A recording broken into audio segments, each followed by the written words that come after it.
Huwag nyo lang i-impeach yan, huwag nyo lang ikukulong yan. At higit sa lahat, sa ating mga kapulisan at kasundaluhan, nananawagan po ako sa inyo.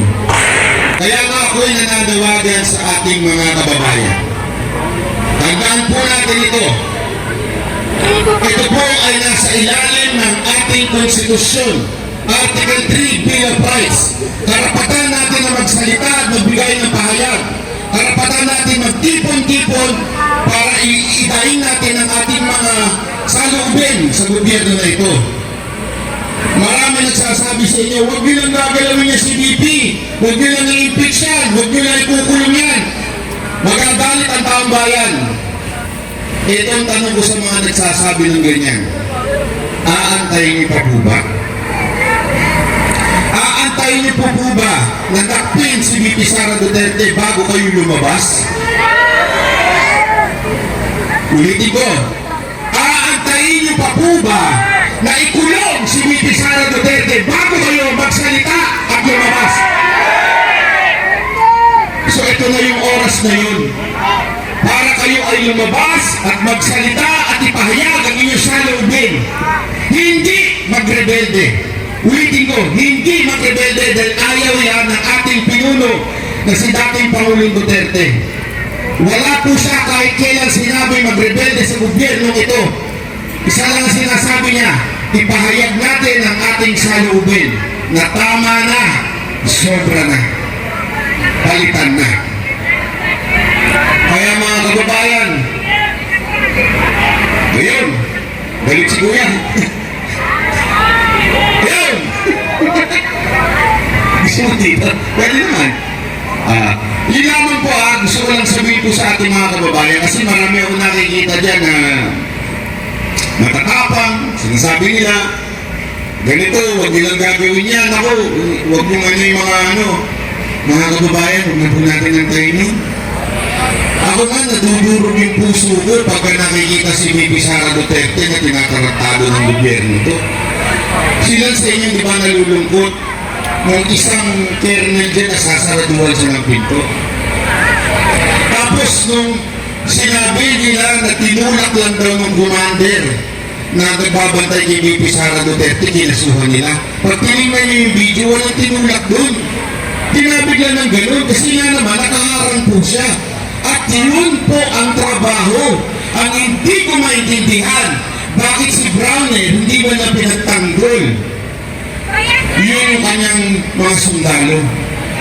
Pwede nyo naman panindigan yun eh. They're just doing their job to protect the Vice President. No matter kung sino yung pulis na yun. Ang trabaho ng mga nagbabantay kay VP Sara Duterte, kahit sino pa yan, kahit nga nung panahon ni Pangulong Duterte, dahil sa sobrang sikat ni Pangulong Duterte, kahit congressman, kahit senador, kahit sino pa, hahawiin ka talaga. Kasama yun eh, hindi dahil sila hindi nagtitiwala sa iyo, pero kasama yun sa trabaho nila. Eh ngayon, hindi ko naman sa nilalang po itong kernel na ito ha, pero kitang-kita naman natin yung ginagawa niya kay VP Sara Duterte. Itinabig lang siya ng ganitong kaperaso, kinasuhan na. Sana naman, mawalang galang na po Chief. Ipagtanggol niyo naman yung mga tao ninyo. Ipaglaban niyo naman sila. Huwag po kayong sunod-sunuran kay Marbil. Ano to, si Marbil na ba presidente ngayon? O baka naman na yun ang utos lang kay Marbil? Siya na ba presidente ngayon, si Romualdez? Talagang masyadong gahaman at gusto maging presidente ngayon. Alam nyo, kung mapapanood nyo yung interview kanina ni VP Sara Duterte, may mga nagsabi po doon na isa sa mga dahilan na posible kung bakit siya gustong ma-eliminate, na isa sa mga dahilan na posible kung bakit siya gustong ma-eliminate o mawala sa gobyerno ay dahil para pumalit yung mapipili ni Pangulong Marcos. At yan po ay maaaring mga senador o di kaya kongresista. Pero kung titignan po natin, sino po ba ang pinakamalapit sa Marcos? Yung speaker. So sa totoo lang po, yung speaker ang makikinabang kung sakali. Ulitin ko, kung sakali na mawala si VP Sara Duterte, si speaker po ang maaari sa isa sa pumalit. Gusto niyo po ba yun? O aantayin niyo pa po ba? O kung hindi niyo naantayin, ipakita niyo na po ang inyong saloobin dito. Pumunta po kayo. Again, wala ho itong pataasan ng ihi, whether veterans o EDSA. Importante, magpunta kayo kung saan meron at kung saan kayo malapit. Pumunta kayo dito o kaya sa veterans. So yun lang po yun. O kung gusto niyo, pumunta rin sa Congress. Wala pong problema yun. Importante, makita po nila na hindi na ho tayo pumapayag sa nangyayari. Na hindi na ho tama ito. Ang amin lamang po, respeto sa batas. Yun lang yun. Respetuhin natin ang batas. Due process. Nasa Article 3 din po yan. Due process of law. Sa bawat Pilipino may karapatan po tayo.